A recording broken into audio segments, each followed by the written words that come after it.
And all my family is all still down in Georgia. Right. So it's always like, when are you coming back then? You got to get a show. I got to get a show. I got to have a gig when I go down to Georgia. Well, at least it's a relatively easy trip down there. Yeah. So, well, good. Well, yeah, like I said, we can chat about anything you like. But well, speaking of, we'll start right now. Hey, everybody. My name is Don Farrell, and welcome, and thank you so much for spending some of your Wednesday afternoon lunch break with ATI. Here, we're actually going remote from instead of at our ATI offices off of 3rd Avenue, we are at the beautiful Feinsteins at Hotel Carmichael. They've been generous enough to allow us to do our podcast live today because tonight, little shameless plug, tonight I've got a little show that I'm doing celebrating the catalog of Barry Manilow. And we've got a lot of load-in stuff going on in just a little bit right after this, and it was very nice of them to, and also it's just beautiful to be here anyhow.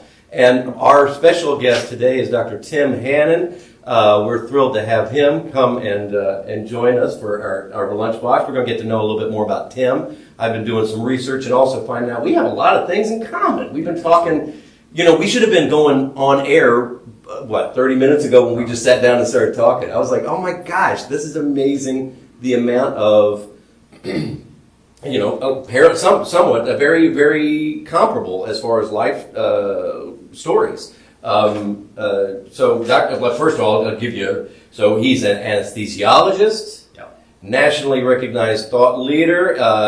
He holds an MD from Indiana University. That's where my daughter wants to go to school at Indiana University, Bloomington, and also an MBA from Butler University. Go Bulldogs.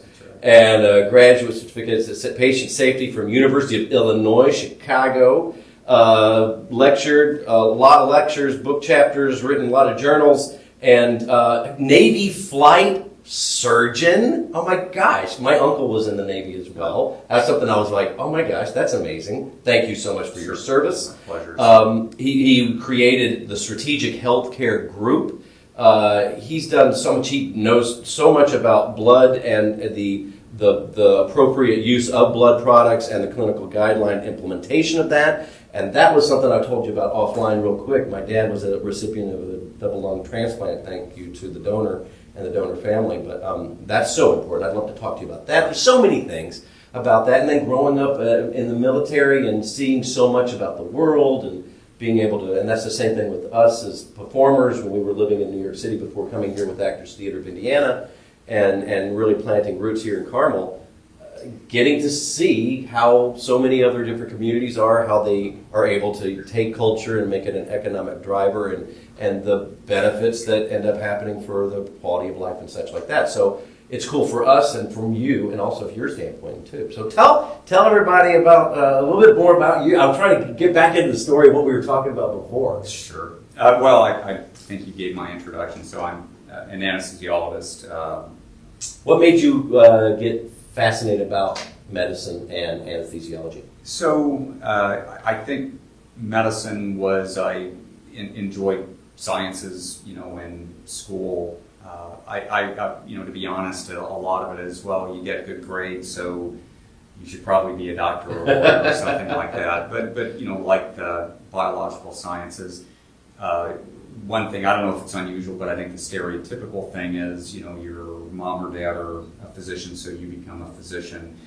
My mom and dad are school teachers, so there really wasn't anybody adjacent to me, so to speak, to kind of lead that, but just always had an interest in again, hard sciences, biology, and medicine, and so that led to medicine. Wasn't quite sure what I wanted to do in medicine, but was very interested in aviation and naval aviation in particular. My dad was actually in the Air Force for 8 years before I was born, so I heard about what called a flight surgeon. So a flight surgeon is a doctor that's trained to care for the special needs of pilots and air crew, and gets to fly, and so that seemed like kind of a good melding together. The other thing is I didn't have good vision, so if I flew, I was going to be a backseater in the Marines or the Navy. So you weren't going to be a top gun. I wasn't going to be in the front seat. I could have been now because you can now get LASIK vision correction, get a waiver to actually be a front seater. I always kind of joke that the difference between the front seat and the back seat of an F-14 Tomcat was a line on the eye chart, and so the front seaters, the pilots, were like poli-sci majors. The back seaters were MIT, Purdue, aeronautical engineers, brilliant, but because they didn't have the vision, they sat in the back. So anyway, I was interested in aviation, interested in medicine, looked at that convergence, looked at the Air Force, because my dad had been in the Air Force and they've got air in their name, but found out that the Navy had a much better flight surgeon program. Oh, really? So the Air Force is essentially, it's 8 weeks of training of how do you do a flight physical. And then when you work under a senior flight surgeon under direction. The Navy Marine is a different approach because we deploy on carriers and strange lands. And so the Navy and Marine Corps always push for substantially more training. So from day number one, you can be more integrated and more effective. So the Navy program actually is 6 months and includes 2 months of primary flight training. So I went through up to solo in a turboprop aircraft. So when I looked at the two side by side, either the Air Force program or the Navy program, the Navy was head and shoulders, and of course the Air Force doesn't fly by aircraft carriers, so that's... And Navy does. And the Navy does. I want so bad. What is that experience like? I mean, I was fascinated. When I was a kid, I loved, I had models and stuff. I'd go and create, the little, whether it's a fighter or sometimes it was some battleship but the aircraft carrier was always like, that was awesome in the true sense of the word. So what is that like? Flying into an aircraft carrier, living on an aircraft carrier, it's like a city on the sea, right? It's huge. It is. I mean, the modern nuclear-powered aircraft carriers, there's about 6,000 people on them. Wow. Back in the day, it was all men. Now it's men and women. You deploy for typically 6 months at a time, although there's a number of months where you're going through what are called workups. You may be out for a week or a month or more. It is self-contained, everything from barbershops to dentists to doctors and 1 hour eyeglasses and things like that.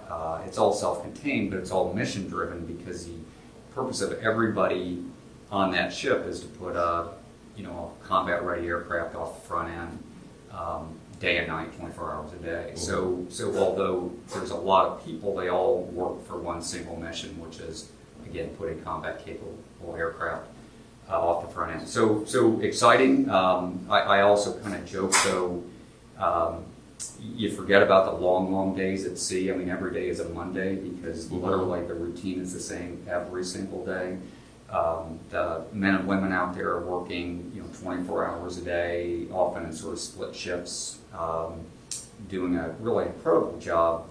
But you kind of forget about the mundane things and remember the friendships, the occasional port calls and flying and things like that. So again, I was very happy to have the experience, very, very unique experience. I flew backseat in Tomcats, which have been retired for a number of years, and so I was a big fan, of course, of the new Top Gun. Yeah, I haven't seen it yet. I did go back and watch the first one. Because I had to, I don't want to watch the new one until I refresh my memory on the first one. Well, there's no spoilers, but there's a couple of flashback scenes in there. Yeah.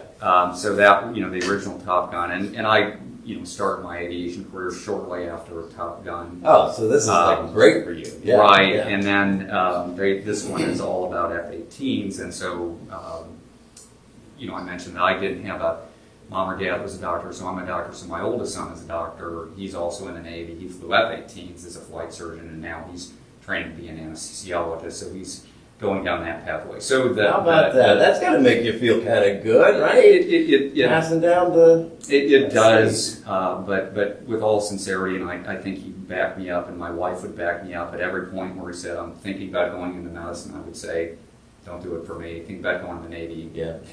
Don't do it for me. Think about being a flight surgeon. Don't do it for me. So it is great, but I just, to the best of my ability, did not push on him or any of my kids what their career choices were. Yeah.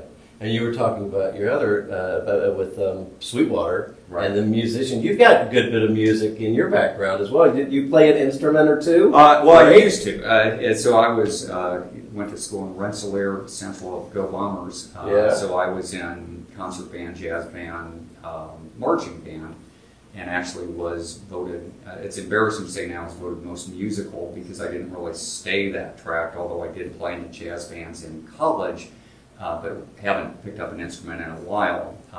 Again, I'll put that on my bucket list. But my middle son is my right brain, left brain kid, so very bright.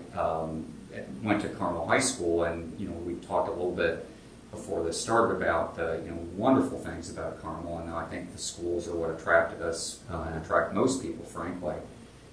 So he was very consumed in music in middle school, played the viola. When he got to Carmel High School, learned to play the saxophone, tenor saxophone, so he could be in concert band and marching band. Picked up bass so he could be in jazz and swing bands. Awesome. So went that route, and then he started at Ball State, first music ed, then switched to music tech, then music performance in electric bass. Yeah. Went out to Musicians Institute. It was, I think, Full Sail Musicians Institute or Berkeley, I think, and so he went to Hollywood. Did that for a couple of years, worked at Guitar Center just to pay the bills.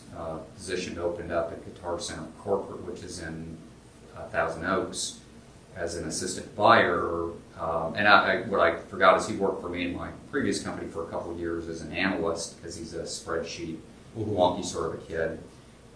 So worked at Guitar Center as a buyer, and then decided he wanted to go the business route, so we completed a business major at Cal State, or not Cal State, one of the Cal universities, I think Channel Islands, and then came back home to work for me again, got a Kelly MBA, now he's at Sweetwater, so he's my right brain, left brain kid. Although I will say my oldest son, when he was in pre-med and med school, had his own thrash metal band, wrote their own music, recorded. And then my daughter was a theater, telecom double major at IU. How about that? And is a lighting director. That's what she does. Is that right? So kind of a spread between my kids. That's so interesting, between medicine, music as the musicians, even light design and all of these things. It's like there's a specialty in math, and the education portion of that.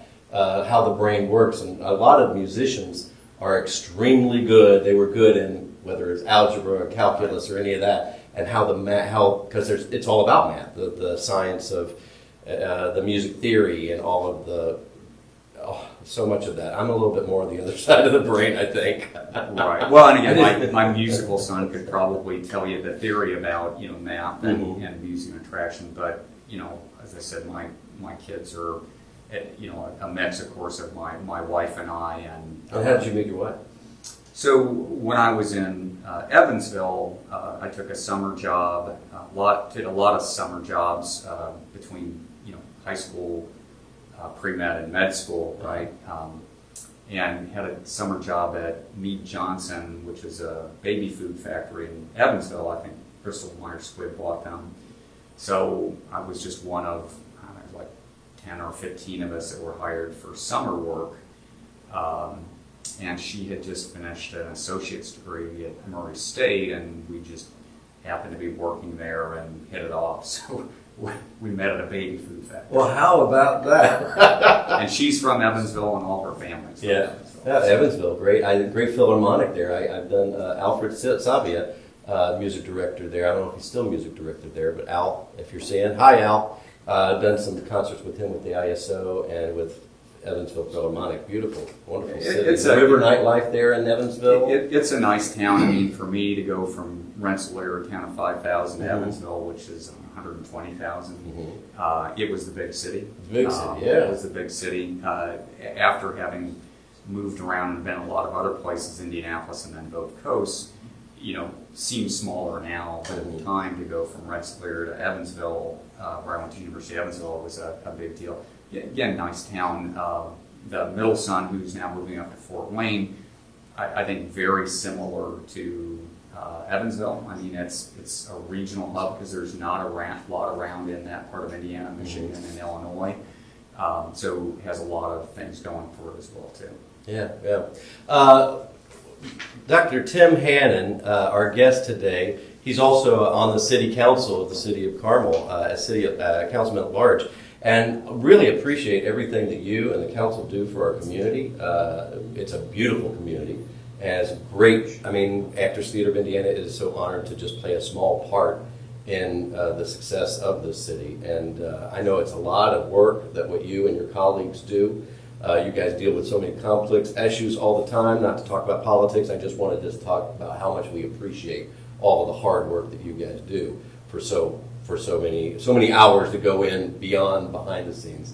And I appreciate that. I certainly would say council, like a lot of jobs, you can put as much time or as little time in it. I think for a town our size, we're quite busy. We meet typically twice a month, and then there's a number of other committees and subcommittees and things like that. And there's always, as you know, a lot going on in Carmel. So in this city, I certainly imagine that the town council in Rensselaer, Indiana, isn't that busy because not a lot of things happen there. So I think we're likely busier than that.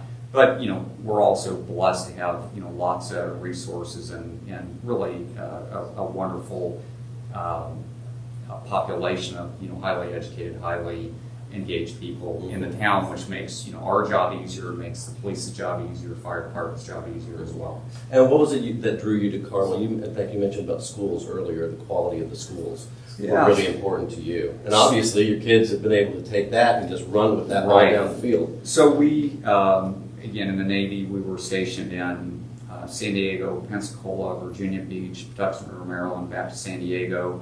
And at that point, I was 12 years of active duty and, considered staying a little bit longer. As the saying goes in the Navy, if mom ain't happy, ain't nobody happy. So at that point, our kids were getting school age. Her folks and my folks were getting older. They were all back here in the States. So I think that draw to come back to family was very, very strong. So, as I have told the story before, kind of moved back kicking and screaming from San Diego. But when we looked at it, we, considered Evansville, considered Bloomington, but wanted a bigger community, so the Indy region, and then looked at Carmel specifically for the school. So we kind of settled on, well, it's going to be Indiana, although, Dayton and Columbus and, St. Louis and Kansas City, they're all nice on I-70. Why would we move back to the Midwest without being near family? And then, it became Indy, and then it became because the school's Carmel. And that's another thing that's great about this. When we moved here from New York City, Judy Fitzgerald, Cynthia Collins, and myself, the three founders, and it just loved the sense of community, the sense of family, the sense of everybody kind of the good old mom and pop shops, and let everybody kind of rallying behind each other and cheering on everybody else's success. And it's not just because of them, it's really because of all of us together, which is just a beautiful thing about this community. And I think it's also indicative of why we have so many people coming here to kind of take a look at what's this Carmel, everybody, we always meet it very quick to always correct everyone. It's Carmel, not Carmel. And I think that's a big tribute to the society in general here. I mean, the Midwest is great. It's got a lot of things going for it, and really for us it was family and being close to family. As I have told Mayor Brainerd before, we moved here for the schools and stayed here because of all the things going on in Carmel. So we moved here in '98. It's now 2022, and it's unrecognizable, right? Totally, yeah. Mostly good changes, but again, we could certainly at this point, we're not tethered here and could live anywhere, so but have decided to stay. Well, we're grateful you have, and we're thankful so much for your service and your family's service as well to our nation, and being a doctor and all the things that entail with that, and being able to take care of people. We really appreciate that. So thanks so much for being a guest with us with Actors Theater of Indiana at Lunch Break with ATI. Real quick plug, right here on this stage tonight at 7:30 is my last and final of 2022 of One Voice, the music of Manilow. If you like Barry Manilow music, you're going to love this show. You're going to walk out of Feinstein's at Hotel Carmichael in so much better of a mood than you were when you first walked in. It's going to be a party atmosphere. We're going to tell some stories about Barry Manilow and the backstories of some of the songs, but it's really about the music. After all, the song, as the song goes, he wrote the songs. He didn't write all of them, but you're going to learn some great. There's actually a great backstory about that song as well. So check us out, FeinsteinsHC.com. You can get tickets, or you can call the box office, 317-688-1947. The box office is open right now up until 2 o'clock today, and also tickets at the door. So we hope to see you tonight. And there's also so many other great things. We had a big open mic night here last night for ATI. You could get up here and sing a couple of tunes. I'd embarrass myself. I'll bring my wife, though, and she can sing. Okay, next time we do open mic night, sure. Have your wife come up. I'd love to hear her sing. It's a no judgment zone. Everybody is like, talk about everybody pulling behind everybody. You should. Her favorite thing is singing to her 2-year-old grandson. Oh, that's great. So if you don't mind 2-year-old songs, she does those really well. We love a wide range of types of songs. So thanks again. My name again, Don Farrell with Actors Theater of Indiana. This is Dr. Tim Hannon, and we look forward to seeing you next week, Wednesday at 12 noon for another episode of ATI's Lunch Break with ATI. Have a great week. Take care.